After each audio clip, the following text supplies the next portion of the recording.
Le Premier ministre Abdoulaye Diop a encore frappé fort. Pendant son intervention lors du panel sur l'Alliance des États du Sahel dans le cadre du forum de Crans-Montana, ce jeudi 27 juin 2024 à Bruxelles, son Excellence a encore dit des vérités qui, j'en suis sûr, vont déplaire à plus d'un. Écoutons-le. Merci beaucoup Stéphano et merci surtout à Jean-Paul Carteron de nous donner l'occasion d'être associés à ce débat. Et je remercie toutes les personnes qui sont venues ici pour pouvoir engager une discussion avec nous. Et je remercie Emmanuela Del Rey aussi d'avoir introduit avec la perspective de l'Union européenne. Je pense que ce qui est important pour nous, États du Sahel, avec mon collègue de l'Alliance des États du Sahel, avec mon collègue du Burkina et puis l'ambassadeur du Niger, c'est de pouvoir donner quelques clés de compréhension de ce qui se passe dans cet espace qui lui-même aujourd'hui fait l'objet d'une telle désinformation que les gens n'ont vraiment pas le temps d'essayer de comprendre ce qui est en train de se passer. On est pour, on est contre, on se prononce, on se positionne, mais je pense qu'il faut avoir les clés de lecture qui me semblent être importantes. D'abord, le premier élément, c'est d'abord sur le Sahel, parce que je vois que le titre, c'est les États du Sahel. Il faut comprendre que les États du Sahel ne sont pas que les 3 États du Sahel, ou même ceux qui étaient appelés avant le G5 Sahel, mais que le Sahel comprend du Sénégal jusqu'à la Somalie, et le Maroc, la Libye, d'autres pays font tous partie de ce Sahel où il y a un continuum humain, géographique, géopolitique, etc. Donc il faut comprendre cet élément. Maintenant, pour ce qui concerne l'Alliance des États du Sahel, il a parlé de la partie contre. La partie contre aide seulement à comprendre le contexte. Le Mali, le Burkina, le Niger sont tous des pays en transition. C'est des pays qui ont eu aussi un différend très profond avec le reste des pays de la CEDEAO pour comprendre le sens de ce qui est en train de se passer dans nos États, qui est une crise très profonde qui dépasse juste le label de coup d'État, parce que si on prend le Mali, le Burkina, aujourd'hui, ce sont des pays qui avaient perdu entre 40 et 60% de leur territoire dû à l'insécurité, au terrorisme, à l'intervention de l'OTAN en Libye qui a déstructuré et déstabilisé toute la région.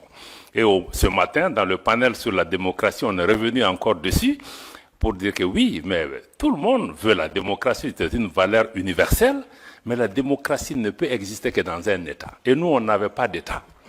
On est en train de construire des États. Et nos interlocuteurs sont en train de préparer des élections. Donc on ne peut pas se comprendre. Donc je pense que ça nous a amené dans un différend extrêmement profond avec le reste de la région et des sanctions ont été imposées à nos pays. Ce qui me semble aussi normal, il ne faut pas qu'on pense que ce n'est pas normal. La CEDEAO a ses règles, nous en étions membres, nous avons accepté ces règles, mais la plupart de ces règles, c'est la suspension de nos organisations quand il y a des changements dits anticonstitutionnels. Mais il y a eu des sanctions économiques et financières qui ont été imposées à ces pays sans aucune base légale. Il n'y a aucun traité, aucun texte de la CEDEAO qui est prévu qu'on puisse fermer les frontières. Jusqu'à demain.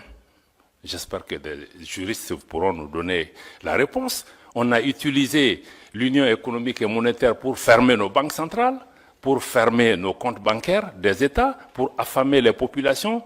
Dans le cas du Niger, même les médicaments n'étaient pas autorisés. Pourtant, l'article 4 du statut de la Banque centrale indique que la banque ne peut recevoir d'injonction d'aucun autre organe, fût-il l'organe des chefs d'État. Mais ça a été fait. Bon, je pense que ça a été des erreurs qui ont, de mon point de vue, touché à l'ADN même de l'organisation. Parce qu'une organisation qui est faite pour intégrer, si elle commence à désintégrer, elle attaque son ADN.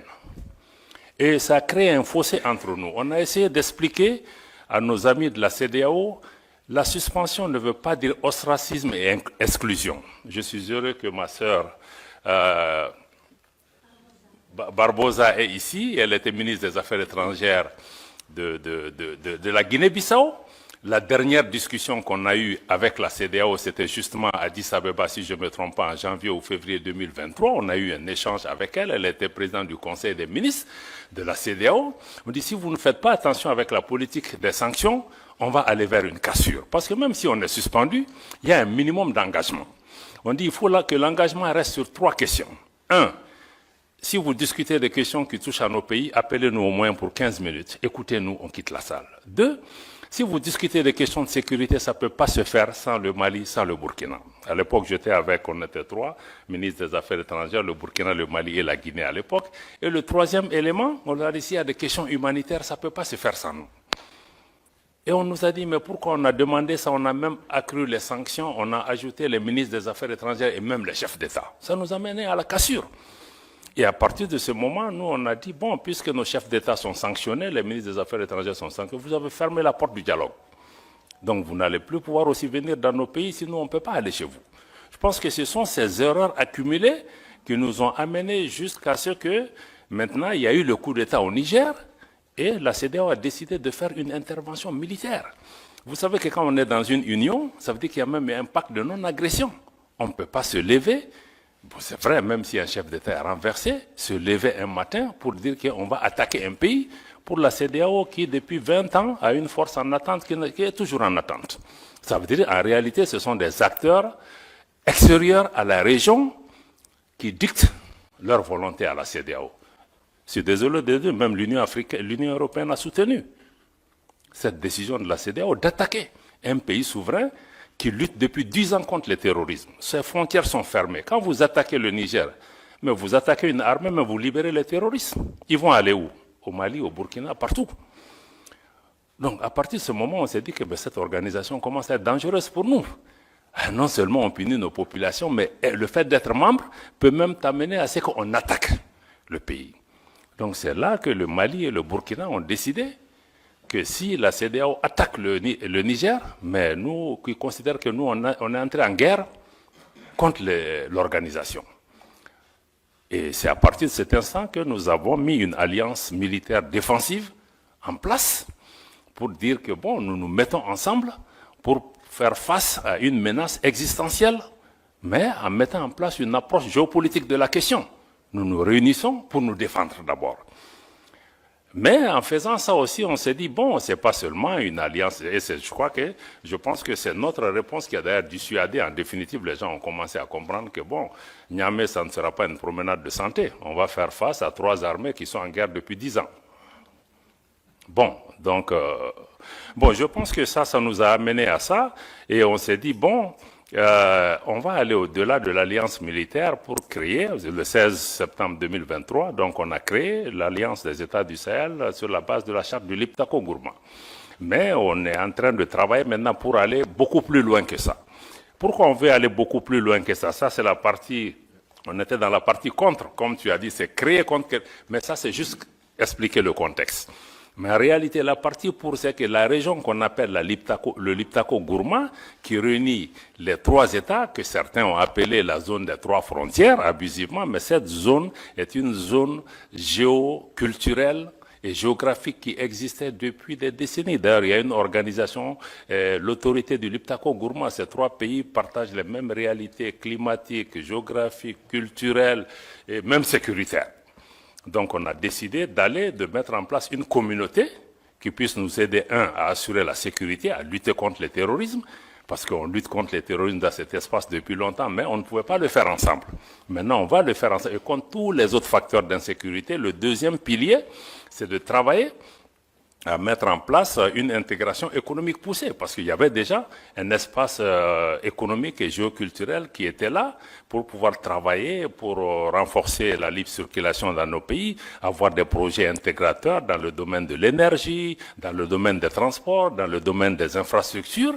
Bon, parce que nos pays sont physiquement aussi liés par beaucoup de réalités qu'on peut... Et ces pays regorgent aussi des ressources minières, minéralogiques, de toutes sortes. Ne serait-ce que si on prend les ressources souterraines de cette région, c'est énorme. Personne ne voit le Sahel en tant que source d'approvisionnement de l'Afrique et du monde en ressources en eau.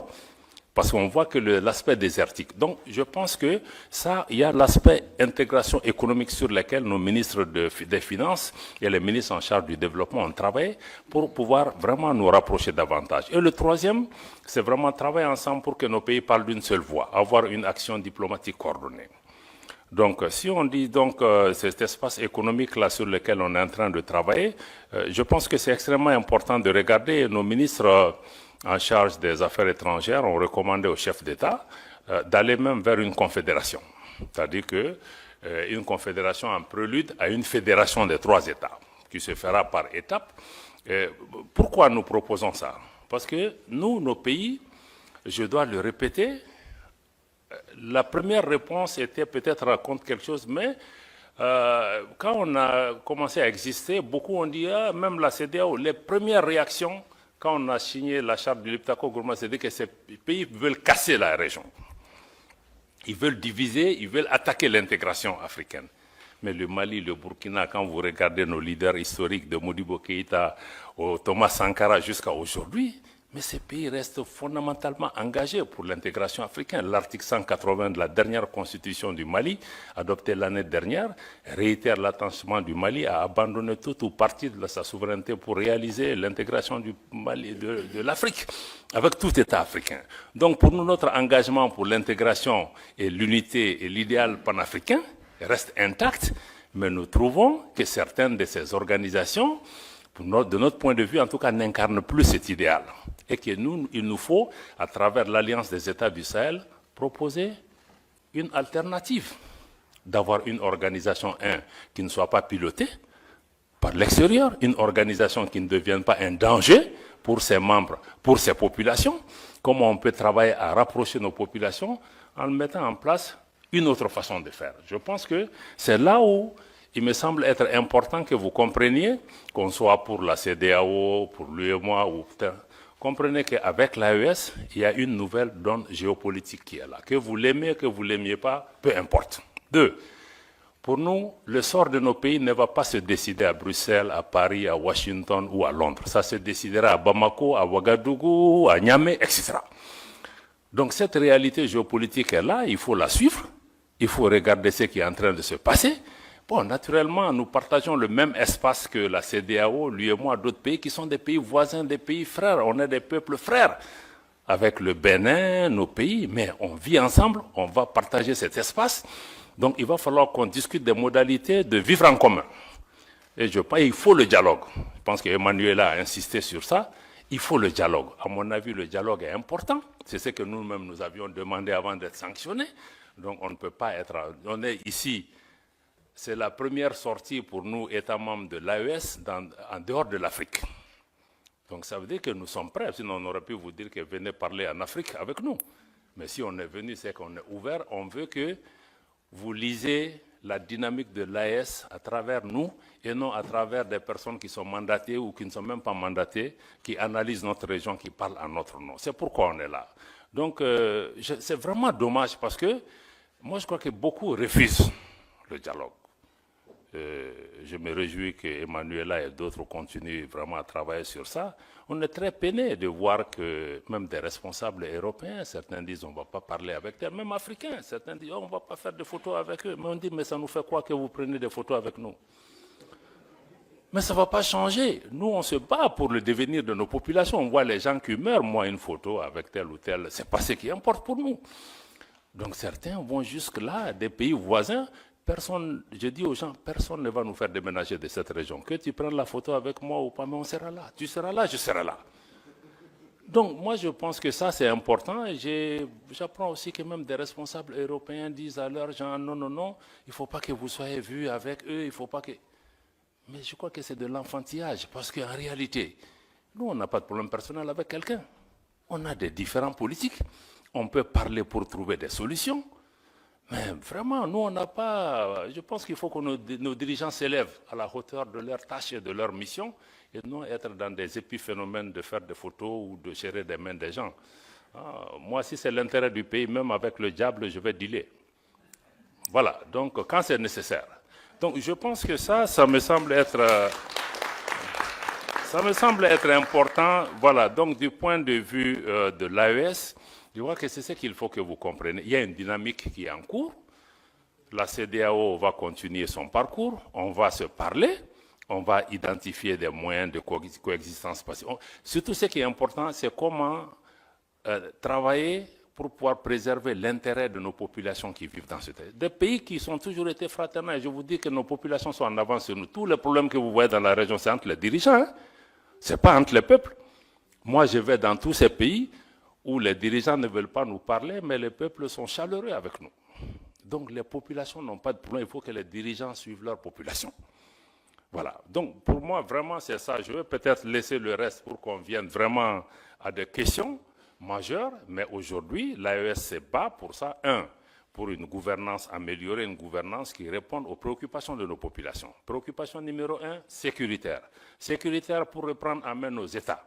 Et ensuite, créer des modèles de gouvernance qui peuvent. 2, mais il faut une économie, il faut une transformation structurelle de nos économies pour que nos économies profitent à nos populations. Parce que toutes ces richesses qui sont là, nous, au État de l'AES, nous voulons désormais discuter différemment avec ces États, parce que les anciennes puissances coloniales ou d'autres, il y avait des donnes qui étaient là. Nous, on n'est plus dans ça. On veut rabattre les cartes pour regarder. On veut naturellement que les partenaires qui viennent gagnent, mais qu'en priorité, nos populations gagnent. Et on sait que les ressources sur lesquelles on est assise nous permettent de discuter d'abord pour que ça bénéficie à nos populations. Si d'autres partenaires en bénéficient aussi, c'est tant mieux. Donc nous sommes dans cette ouverture, réaffirmer notre souveraineté, y compris la souveraineté économique, le contrôle de nos matières premières, qu'on puisse discuter les choses par rapport à ça. Et sur le plan global, nous voulons travailler au niveau pour un monde multipolaire. Un monde où ce n'est pas un club de 2, 3, 4 pays qui contrôlent le monde, mais que les forces politiques, économiques, sociales qui sont apparues dans le monde, que chaque voix compte, qu'il y ait plus d'équité, que la politique de 2 poids, 2 mesures, ça cesse. Qu'on cesse aussi d'instrumentaliser les Africains les uns contre les autres, parce que moi je trouve que même notre différend avec la CEDEAO, c'est d'autres qui nous distraient. On n'en a pas besoin. Donc je vais vraiment attendre les questions pour pouvoir vous revenir, pour dire qu'encore une fois, si l'AES a été créé dans un contexte pour réagir à quelque chose, aujourd'hui nous sommes dans une dynamique de construction d'une intégration régionale, d'une autre approche à cette intégration régionale, une intégration qui, de notre point de vue, doit être une véritable intégration des peuples et non une intégration d'État ou de chefs d'État. Voilà, c'est vraiment la dynamique que nous partageons avec le Burkina et le Niger. Et aujourd'hui, sur le plan de la sécurité, nous travaillons, il y a des résultats probants sur le terrain. Le Mali, aujourd'hui, après 10 ans de présence étrangère, a aujourd'hui le contrôle de l'ensemble de son territoire national. Et la reprise de Kidal, il y a quelques mois, est un exemple concret. Et il y a beaucoup de Kidal qui vont se passer aussi sur le terrain, dans notre espace. Nous souhaitons que vous soyez des observateurs objectifs avisés et que vous regardez comment vous engagez avec cet espace, mais avec ou sans vous, nous allons avancer. Il faut que les gens aussi comprennent ça. Si les Européens ne sont pas là, les Chinois seront là, les Russes seront là, les Australiens seront là. Donc aujourd'hui, là, on n'est marié à personne. Voilà. Je m'arrête là. Merci beaucoup.